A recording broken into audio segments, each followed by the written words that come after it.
আমাদের সর্বনাশ হয়ে গেছে। আমরা যে গাছটিকে কৃষ্ণচূড়া ভেবেছিলাম, যার উদ্দেশ্যে ধ্রুপদী বিন্যাসে কয়েক অনুচ্ছেদ প্রশান্তি লিখেছিলাম, গতকাল বলাইবাবু বললেন ওইটি বানর লাঠি গাছ।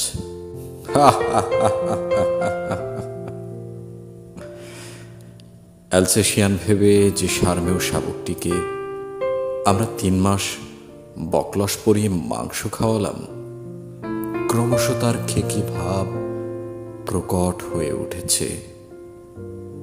আমরা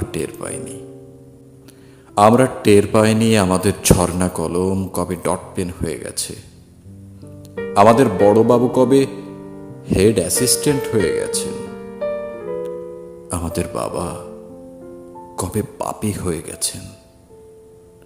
আমরা বুঝতে পারিনি আমাদের সর্বনাশ হয়ে গেছে। আমাদের সর্বনাশ হয়ে গেছে।